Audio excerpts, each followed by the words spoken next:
Hello dear students, देखिए हम आपकी अकाउंट्स का सेकंड जो पार्ट है इसका बुक का वो शुरू करने जा रहे हैं, एनालिसिस ऑफ फाइनेंशियल स्टेटमेंट। ठीक है, क्लास +2। और देखिए ये आपकी बुक है, इसमें आपका फर्स्ट चैप्टर है फाइनेंशियल स्टेटमेंट ऑफ कंपनी। ठीक है, तो हम ये पढ़ेंगे आज फाइनेंशियल स्टेटमेंट ऑफ कंपनी। क्या फाइनेंशियल कंपनी की मतलब क्या क्या स्टेटमेंट्स जो हैं कंपनी की होती हैं। ठीक है, तो फर्स्ट देखिए meaning of financial statement. Financial statement are statement और documents which provide financial information about the profitability and financial position of a business firm। Financial statement क्या होती है? वो डॉक्यूमेंट होता है जिसमें कि हमें कंपनी की फाइनेंशियल इन्फॉर्मेशन के बारे में पता चलता है। ठीक है ना, कि कंपनी की क्या फाइनेंशियल पोजीशन चल रही है उसके बारे में हमें पता चलता है। ठीक है, वो किससे पता चलता है? जो हमारी फाइनेंशियल स्टेटमेंट्स जो प्रिपेयर करी जाती हैं।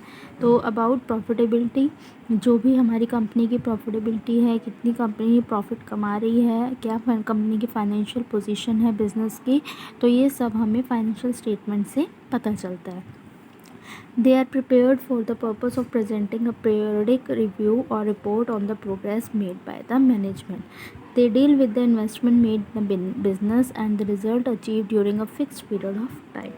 और ये फाइनेंशियल स्टेटमेंट्स जो हैं हमारी क्या हैं, ड्यूरिंग पर्टिकुलर पीरियड के लिए में रेडी की जाती है। ठीक है ना, जो हमारी प्रेजेंटिंग पीरियडिक रिव्यू जैसे कि पीरियड मतलब आप ये देख लीजिए, पीरियड जो है 6 मंथ्स का भी हो सकता है और 1 ईयर का भी। वैसे मोस्ट प्रोबेबली जो पीरियडिक हमारी स्टेटमेंट बनती है वो 1 ईयर की बनती है। ठीक है, ईयरली बेसिस पे बनती है। तो अब देखिए इसकी डेफिनेशन क्या है। Financial statement provides a summary of the accounts of a business enterprise। Okay, financial statement provide a summary of the accounts of a business enterprise। Financial statement जो है हमें accounts की जो भी हमारे accounting जो हमारी स्टेटमेंट्स बनती हैं, ठीक है ना, बिज़नेस में जितना भी अकाउंट वर्क होता है उसकी जो है हमें समरी प्रोवाइड करती है। ठीक है, the balance sheet reflecting the assets and liabilities. और बैलेंस शीट हम देखिए पढ़ चुके हैं अपने +1 में भी, तो वो हमें एसेट्स एंड लायबिलिटीज़ के बारे में बताती है। ठीक है ना, तो हमारा पूरा ईयरली जो टर्नओवर होता है उसके बारे में बताती है। And capital as on certain date and the income statement showing the operation during a certain period. Result of, और जो इनकम स्टेटमेंट है वो हमें जितना मतलब हमारा ये जो सर्टन पीरियड का पूरी ऑपरेशंस हमारा जितना भी वर्क होता है, जितनी भी ट्रांजैक्शंस होती हैं उसके बारे में हमें बताती है। ठीक है, तो ये है डेफिनेशन फाइनेंशियल स्टेटमेंट की। And this definition was given by John and mayor. ये जॉन एंड मेयर ने डेफिनेशन दी है। ठीक है, तो अब नेक्स्ट टॉपिक है financial statement of a company. Financial statements are the sources of information on the basis of which conclusions are drawn about the profitability and financial position of a company. In the case of company, financial statements are prepared by the board of directors to present the same before the shareholders for their approval at every annual general meeting of the company।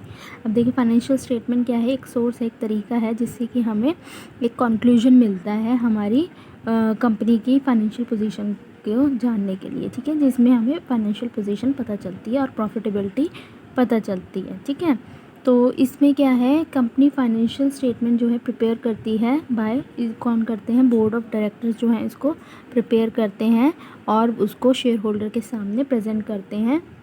And their approval at every, मतलब जब उनकी annual general meeting होती है company की, तो उसमें जितने भी शेयर होल्डर्स आते हैं तो उसके सामने ये कंपनी की जो स्टेटमेंट है वो क्या है, दिखाई जाती है। ठीक है ना, अब इसमें देखिए फर्स्ट इसमें है statement of profit and loss.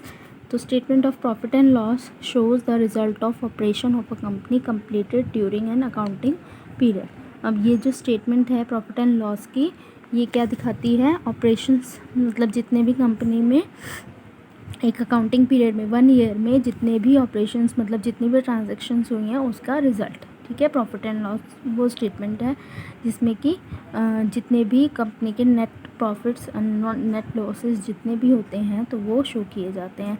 In case of company trading account and profit and loss account are prepare jointly, so it is called as income statement.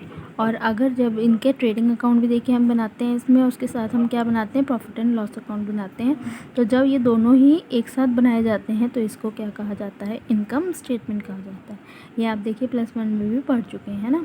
A trading concern whose financial activities are restricted to purchase and sale of goods prepare trading and profit and loss account in order to ascertain their net profit और net loss। और जब हम क्या है net trading and profit and loss account बनाते हैं तो क्या जानने के लिए बनाते हैं, नेट प्रॉफिट और नेट लॉस हो रहा है हमारे कंपनी का की, है ना। तो वो जानने के लिए हम trading and profit and loss जो है वो प्रिपेयर करते हैं, ठीक है। Manufacturing concern require information regarding cost of production also, so it is prepare one more additional account known as manufacturing account। अब जब हमें मैन्युफैक्चरिंग कंसर्न मतलब मैन्युफैक्चरिंग के बारे में जितनी भी इंफॉर्मेशन अगर हमें चाहिए, कॉस्ट ऑफ प्रोडक्शन के बारे में हमें जानना है, तो हम एक और अकाउंट जो है इसमें प्रिपेयर करते हैं, उसको कहते हैं मैन्युफैक्चरिंग अकाउंट, ठीक है। ये भी आप जो है +1 में प्रिपेयर कर चुके हैं। तो ये बनाया जाता है in case of company statement of profit and loss appropriation is also prepare to show the disposal of profit earn by the company. Company statement जो है प्रॉफिट एंड लॉस जो एप्रोप्रिएशन अकाउंट बनाया जाता है वो क्या है, कंपनी का प्रॉफिट शो करने के लिए बनाया जाता है कि कंपनी ने कितना प्रॉफिट जो है वो गेन किया है, ठीक है। तो ये है statement of profit and loss account जो बनाए जाते हैं।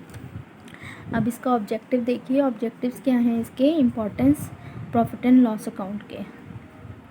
फर्स्ट है determining the cost of production, इससे हमें कॉस्ट ऑफ प्रोडक्शन जो भी हमारी प्रोडक्शन की कॉस्ट लगी है वो हमें पता चलती है। ग्रॉस प्रॉफिट और लॉस हुआ है वो पता चलता है, या नेट प्रॉफिट लॉस हुआ है ये भी पता चलता है, ठीक है ना। और ऑपरेटिंग कॉस्ट जो है, operating efficiency of the business, operational efficiency कितनी है बिज़नेस की जो है वो भी हमें डिटरमाइन करते हैं, हम पता करते हैं। Then determining the profitability of the business, business की जो प्रॉफिटेबिलिटी है कि कितने हमारे डायरेक्ट एक्सपेंसेस, इनडायरेक्ट एक्सपेंसेस जो हैं, ग्रॉस प्रॉफिट और नेट प्रॉफिट विद सेल्स जो हैं वो कितने यूज़ हुए हैं, ठीक है ना, एस्टेब्लिश हुए हैं, तो वो भी हमें इससे ही पता चलता है।